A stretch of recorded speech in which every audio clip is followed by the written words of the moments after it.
I wrote a piece about my experiences helping the homeless or not helping the homeless, depending on how you look at it, called The Foundation.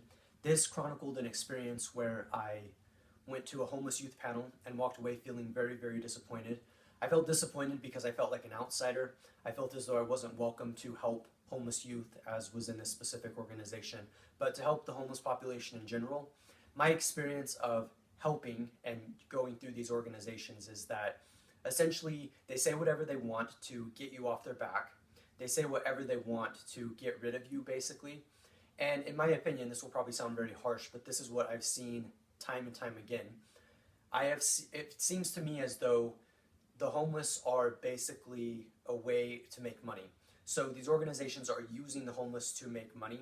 That may sound very fanatic and fundamentalist, but my experiences have definitely shown me a lot, especially from various things that I've heard as I've worked through fringe organizations like the Legacy Initiative that are definitely on the periphery and on the outside. And so for a long time I've been an outsider because these organizations have siphoned me off to the edge. They've marginalized me and they've refused in various ways to let me help them. If you're looking for more information on this, you can see my video on my YouTube channel called My Successes and Failures with Helping the Homeless, and that goes in more depth about what I have been able to do and what I haven't been able to do.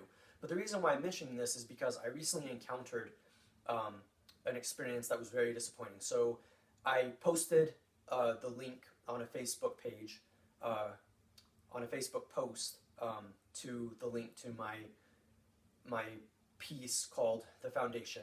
And I did that so that way, because this organization was asking for donations. And I did that not to be slanderous. In fact, there was nothing inflammatory in the piece. It was basically just about my disappointments with the panel and why, to me, it was really, really disappointing. And come to find out, they deleted it. Now, they deleted the link. Now, this may not seem like it matters all of that much, but it does matter. And it matters for a lot of reasons. It was definitely a political move. It was definitely a move that was done out of prejudice from what I can tell. And I don't know. I could even go so far as to say I've been blacklisted by these organizations because of how much I've struggled. Now, here's my point, though. I don't want to make this simply a rant about my failures with helping the homeless, but I think that what I really want to drive home is this point that this is a representation and manifestation. What has happened to me in being pushed to the periphery and being seen as an outsider and being forced to be an outsider with this intense passion to help the homeless, whether homeless kids or the homeless adults, is a manifestation and representation of how the system operates and how the system works. And I think this is a really important point to keep in mind. There is a reason why I have been treated the way that I've been treated. Not only has my mind been selectively attacked by these groups and organizations, but I've been ostracized and I've literally not been given the chance to help. And this has nothing to do with anything that would actually be beneficial. This is nothing that would be beneficial. There are never any reasons. It's simply cold bureaucracy. Now, to be clear, I know that this has happened with other people. So there's even people that have more privilege than me that have run into the same problems. I know a friend who's in mental health, for instance, so it's not just helping the homeless where you run into these issues. But he's run into many problems. He even had to walk away from a job because his ethics were being compromised. And because he was battling against the bureaucracy and because there was the hierarchical structure that was making things very complicated. Now, I want to finish this little discussion. You're welcome to make your own opinions. You're free to check out my blog as well. And I post all of these pieces talking about these various issues. And you're welcome to discern for yourself what's happening.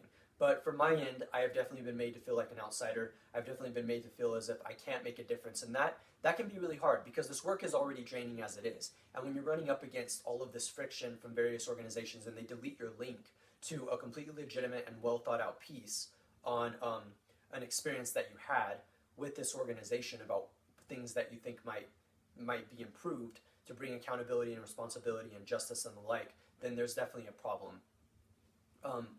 But I don't think that being an outsider is necessarily bad, though, because I have been able to critique from the outside through my various pieces.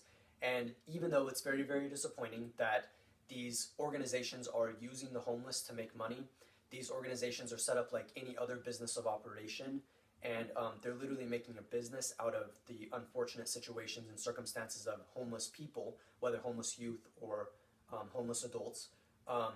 I'm still very happy that I can write these pieces, I can give these talks, I can do the things that I'm doing to bring awareness to these issues. Because I don't think that with me it's an isolated event. And if it was an isolated event, it would be as simple as discrimination, but it would still be a representation and manifestation of what's going on with these organizations. And I personally think that I've hit on something fundamental and unincidental by talking about these things, the way in which I've been excluded, the way in which other people I've cited have been excluded in various things, and how this is a manifestation of the system. It is a broken system and the foundation is cracked. And we need people like me to point out those cracks, and we need people that are not just going to be complacent and not just going to let their ethics be compromised and are going to do something about it. I hope you enjoyed this talk, and if you're an outsider, take charge and be happy, and do something with that status, because there's things you can do. Just think of Friedrich Nietzsche, one of the philosophers that I refer to a lot. This is Phoenix, and thanks.